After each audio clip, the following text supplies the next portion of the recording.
വേണ്ട വേണ്ട അല്ല, ഞാൻ പറഞ്ഞുതരാം. അത് ഞാൻ മാറി തെറ്റിദ്ധരിച്ചിട്ടാ പറയണേ. ഒരു അമേരിക്കയിൽ എനിക്കൊരു ജോലി കിട്ടി, എനിക്ക് 5 ലക്ഷം രൂപ സാലറി ഉണ്ട്. എന്റെ വീട്ടുകാരെന്നെ വിട്ടിട്ടുണ്ടാവും.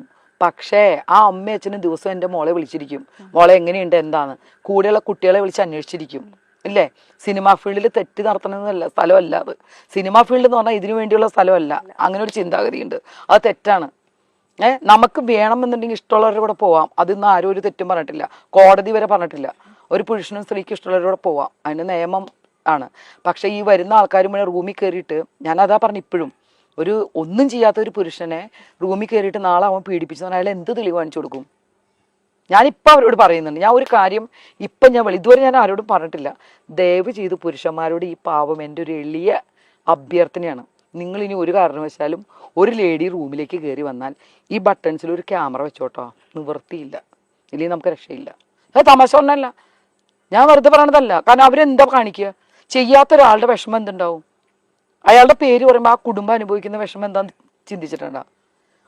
ഞാൻ നേരത്തെ പറഞ്ഞെന്താ, ഒരുപാട് ദിവസം കൂടെ പോയി സ്നേഹിച്ചു, മലേഷ്യ പോണു, സിംഗപ്പൂർ പോണു, ഡ്രസ്സ് മേടിക്കുന്ന, സിനിമ, ഇതെല്ലാം കഴിഞ്ഞിട്ട് 1 കൊല്ലം കഴിഞ്ഞിട്ട് പറയാണ് അവൻ എൻ്റെ കൂടെ നടന്ന് എനിക്കത് ശരിയായില്ല എന്ന് പറഞ്ഞിടത്ത് എന്തർത്ഥമുള്ള? ഈ കുട്ടിയുടെ അച്ഛനും അമ്മയൊക്കെ എവിടെയായിരുന്നു? അപ്പോൾ എൻ്റെ അമ്മ ഇപ്പോഴും 9 മണി ഞാൻ ചോദിക്കും, നീ എവിടെയാണെന്ന്. എവിടെ? എൻ്റെ മോന് 15 വയസ്സായി. ഞാൻ പറഞ്ഞ അങ്ങനെ ഒരു ഇതിൽ ചട്ടക്കൂട്ടി പിടിക്കണമെന്നല്ല ഞാൻ പറയണത്. നമ്മൾക്ക് നമ്മുടേതായ അങ്ങനെ പോയി അങ്ങനെ ഒരു സംഭവം ഉണ്ടായിട്ട് അതങ്ങ് സഹിച്ചോളണം, നമ്മൾ സഹിക്കണം, വിളിച്ചു പറയാൻ നിൽക്കരുത്. ശരിയാണോ? ആണുങ്ങളുടെ ഒക്കെ മുഖം കാണിക്കും, ഈ പെണ്ണുങ്ങളുടെ മുഖം എന്താ മറച്ചു വെക്കണേ? എന്ത് വേണേ ആയിക്കോട്ടെ, ഇനിയിപ്പോൾ ഇത് വലിയ ഇതാവുമായിരിക്കും, വലിയ സംഭവം, പ്രിയങ്ക പെണ്ണുങ്ങൾ പറഞ്ഞോട്ടെ, കുഴപ്പമില്ല. കാരണം ഞാൻ ഒരുപാട് ബുദ്ധിമുട്ടുകളും ഇതൊക്കെ സഹിച്ച് ഞാൻ ഈ ഫീൽഡിൽ നിൽക്കുന്ന ഒരാളെ, ധൈര്യമായിട്ട് കൊല്ലണി കൊന്നോട്ടെ എന്ന് പറഞ്ഞിട്ട് എന്ത് വേണേ ചെയ്തോട്ടെ. എന്തുകൊണ്ടിനാണ് മറച്ചു വെക്കുന്നത്?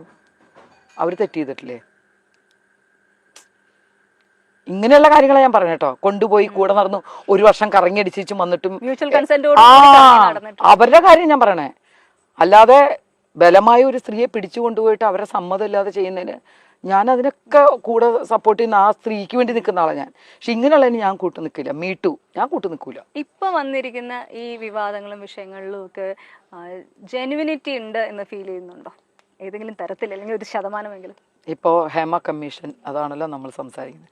ഞാൻ അതിനെക്കുറിച്ച് ആധികാരികമായിട്ട് ഞാനത് മുഴുവൻ വായിച്ചിട്ടുമില്ല, എനിക്ക് അതിനെക്കുറിച്ച് പറയാനും അറിഞ്ഞുകൂടാ. പിന്നെ ഇപ്പം ഈ പറയുന്നതിന് ഒരു നേരത്തെ പറഞ്ഞതിന് തന്നെ ഒപ്പം ഞാൻ വെക്കാം. ഏതൊരു നടനോ ആരെങ്കിലും അങ്ങനെ ചെയ്തിട്ടുണ്ടെങ്കിൽ അവർക്ക് ഇത്ര പെട്ടെന്ന് ഈ റൂമിനകത്ത് ക്യാമറ വെച്ച് തെളിവ് കൊടുക്കാനൊന്നും പറ്റില്ല. കേസ് നോക്കുക, എന്നിട്ട് അതിനുള്ള തെളിവുകളുടെ അടിസ്ഥാനം, അതിനാണോ തെളിവുള്ളത്? പണ്ടത്തെ ഏത് ഹോട്ടലിൽ, ഇപ്പം ഈ കാലമുള്ള ഹോട്ടലിലൊക്കെ ക്യാമറ ഉണ്ടാവും ഇല്ലേ? പിന്നെ കുറ്റം ചെയ്തിട്ടുണ്ടെങ്കിൽ ശിക്ഷിക്കുക. പിന്നെ ചെയ്ത നമ്മുടെ ഭാഗത്തുള്ള തെറ്റെന്താണ്? ആ നിമിഷം സ്പോട്ടിൽ നമ്മൾ പ്രതികരിക്കില്ല. എന്തുകൊണ്ടാണ്? ഇപ്പം ചോദിക്കുക എല്ലാവരും, ഇവളൊക്കെ 10-12 കൊല്ലം കഴിഞ്ഞിട്ടാണ് പ്രതികരിക്കുന്നത്. ആ സമയത്ത് പേടിയാണ്, പേടിച്ചിട്ടായിരിക്കും പ്രതികരിക്കാത്തത്. അല്ലെങ്കിൽ പിന്നെ ചിന്തിക്കണം എന്താണെന്നറിയോ, എന്തെങ്കിലും നമ്മളെ ഹെൽപ്പ് ചെയ്യുമായിരിക്കും, എന്തായാലും ഇങ്ങനെ ആയതല്ലേ, ഒരു സിനിമയിലെങ്കിലും ചാൻസ് തരുമായിരിക്കും. പാവപ്പെട്ട കുട്ടികൾ അങ്ങനെയും ചിന്തിക്കും. ഇതൊന്നും നടക്കാതെയും വന്ന് ഇങ്ങനെ ഒരു സപ്പോർട്ടും കിട്ടിയപ്പോൾ വിളിച്ച് പറഞ്ഞിട്ടുണ്ടാവും. കാരണം നല്ല സപ്പോർട്ടില്ലേ ഇപ്പോഴത്തെ സ്ത്രീകൾക്ക്? ഇപ്പം ഈ പ്രശ്നം വന്നാൽ എല്ലാവർക്കും സപ്പോർട്ട് കൊടുക്കുന്നില്ലേ? അപ്പോൾ അവർ വിളിച്ചു പറയും, അതിൽ സത്യത അന്വേഷിക്കട്ടെ, അന്വേഷിക്കണവരെ എല്ലാവരും വെയിറ്റ് ചെയ്യേണ്ടി വരും. കാരണം നമുക്കിപ്പോൾ പെട്ടെന്ന് കയറിയിട്ട് നാളെ തന്നെ അയ്യോ ഇല്ലട്ടോ എന്ന് പറയാൻ പറ്റില്ല, ഇത്തിരി സമയം എടുക്കും. അത് സമയം തന്നെ വരെ വെയിറ്റ് ചെയ്യണം. ഈ പ്രശ്നങ്ങളും വിവാദങ്ങളും ഇടയിൽ ചേച്ചിയുടെ ലൈഫിൽ വളരെ എന്താ പറയാ മോശമായ കാര്യങ്ങൾ പുറത്തു വന്ന സമയത്ത് ഇത് കണ്ടിട്ടാണ് ബ്രദർ ആത്മഹത്യ ചെയ്തത് എന്ന് ചേച്ചി പറഞ്ഞതായിട്ടാണ് ഞാൻ. ഒരിക്കലും ഇല്ല, അത് 100% തെറ്റ്.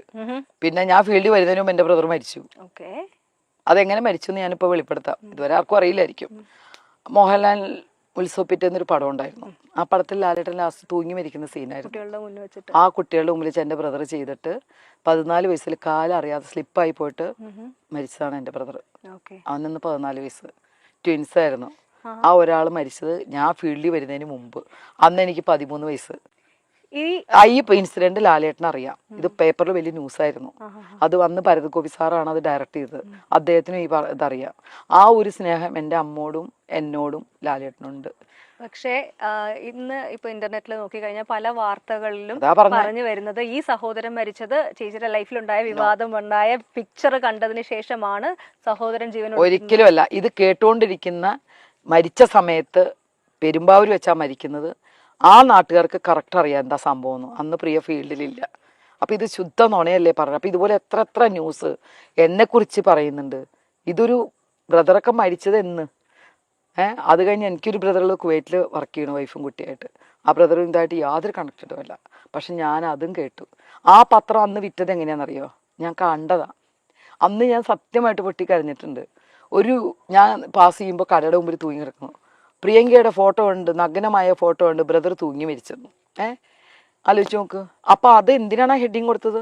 അയാളുടെ പത്രത്തിൽ കാശ് കിട്ടാൻ വേണ്ടി ആൾക്കാർ വാങ്ങി വായിക്കും. സെയിം പത്രം ക്രൈം കൊടുത്തതാണത്. ക്രൈം പറയണേന് എന്താ എനിക്ക് പേടിയൊന്നുമില്ല അയാളുടെ പേര് പറയണേന്. ക്രൈം നന്ദകുമാർ അന്ന് ആ പത്രം അത് ഇട്ടിട്ട് അന്നത്തെ മാത്രം വിറ്റുപോയ കാശ് എത്രയാണെന്നറിയോ? എന്തിനാണ് നുണയായിട്ടുള്ളൊരു കാര്യം പറഞ്ഞ് ഇങ്ങനെ ചെയ്യണം? ഭരതേട്ടനെ കുറിച്ച് കുറേ പറഞ്ഞു. ഭരതേട്ടൻ്റെ വീട്ടിൽ ജനിച്ചു വന്ന ഒരു മോളെ പോലെ സ്നേഹിച്ച ആളാണ് ഭരതേട്ടൻ, ലളിത ചേച്ചി, ആ കുട്ടികളൊക്കെ. സിദ്ധാർത്ഥനെ ഞാൻ എടുത്തുകൊണ്ട് നടന്നിട്ടുണ്ട്. അപ്പോൾ ഇതിപ്പോൾ പറയുമ്പോൾ ഇത്രയൊന്നും ഞാൻ ആരോടും പറഞ്ഞിട്ടില്ല. പക്ഷെ മരിച്ച കാര്യം ഞാൻ കുറേ ന്യൂസ് വായിച്ചിട്ടുണ്ട് ഇങ്ങനെ. ഇത് കേട്ടുകൊണ്ടിരിക്കുന്ന എന്നെ അടുത്തറിയുന്ന ആൾക്കാർക്കറിയാം, എൻ്റെ കുടുംബക്കാർക്കറിയാം, ആ നാട്ടുകാർക്കറിയാം, ഹോസ്പിറ്റലുകാർക്കറിയാം. പോസ്റ്റ്മോർട്ടം നടന്നു എത്ര വർഷം മുമ്പ്. പ്രേം നസീർ മരിച്ച ദിവസം ആലോചിച്ച് നോക്കിയാൽ മതി. അന്നാണ് എൻ്റെ ബ്രദർ. എത്ര വർഷമായി? വിവാദങ്ങളിൽ നിന്നും വിവാദങ്ങളിലേക്ക് തന്നെ പോവാണ്. ഒരു വിവാദം ഒന്ന് ഒഴിഞ്ഞു വരുമ്പോൾ അടുത്തൊരു വിവാദം വരുന്നു. അങ്ങനെ ഒരു തോന്നൽ വരുന്നുണ്ടോ? അമ്മ പറയും കാർത്തിക നാളെ സൂക്ഷിച്ചും കണ്ട് നിൽക്ക്, കാർത്തിക കീർത്തിയും കേൾക്കും അപകീർത്തിയും കേൾക്കുമെന്ന്. ഞാൻ അറിഞ്ഞുകൊണ്ട് വിവാദങ്ങളിലേക്ക് വരുന്നതല്ല. എനിക്ക് അങ്ങനെ താല്പര്യവും ഇല്ല. അങ്ങനെയാണ് ഇന്ന് ഏറ്റവും കൂടുതൽ വിവാദവും ചാനൽ മുഴുവൻ നിറഞ്ഞു നിൽക്കണമെന്ന് ഞാനാ. എനിക്ക് വേണമെങ്കിൽ ഉപയോഗിക്കായിരുന്നു. അവരുടെ കാര്യങ്ങൾ മതി, താല്പര്യമില്ല. ഇതറിയാതെ വന്നു പോകുന്ന ഓരോരുത്തർ പടച്ച് വിടുന്ന വിവാദം ആണ്ടോ. ഇപ്പം നമ്മളിപ്പോൾ ഇപ്പം നിങ്ങൾക്ക് തന്ന ഒരു ഇൻ്റർവ്യൂവിലെ ചില ഭാഗങ്ങൾ എടുത്തിട്ട് ഇപ്പോൾ ഈ ഒരു ചാനലുകാർ ചെയ്യുന്ന അവരുടെ ജോലിയാണ്. അവർക്ക് എങ്ങനെ ചാനൽ റീച്ച് കൂട്ടാന്നാ നോക്കുള്ളൂ അല്ലേ? അല്ലാതെ പ്രിയങ്കയ്ക്ക് ഇതിപ്പോൾ ഒരു വാർത്ത ഇട്ട് കഴിഞ്ഞാൽ പ്രിയങ്കയ്ക്ക് വലിയ പ്രശ്നം ഉണ്ടാവുമെന്നൊന്നും ചിന്തിക്കണ്ട. എല്ലാവരും അങ്ങനെയാണ്, സ്വന്തം കാര്യങ്ങൾ തന്നെ നോക്കുള്ളൂ അല്ലേ?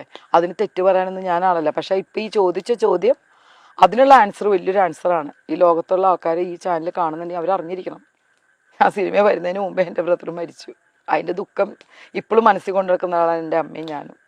ലാലേട്ടനോട് അന്ന് വിയറ്റ്നാമിൽ അഭിനയിച്ചപ്പോൾ ഞാൻ പറഞ്ഞു, ലാലേട്ടൻ ഇങ്ങനെ അന്ന് അമ്മയെ ലാലേട്ടൻ ചേർത്ത് പിടിച്ചിട്ട് പറഞ്ഞതാണ്, മോനെ പോലെ കണ്ടോളൂ കേട്ടോ. ഇന്നും എൻ്റെ അമ്മ മോനെ പോലെ കാണുന്ന ആളാണ് ലാലേട്ടൻ.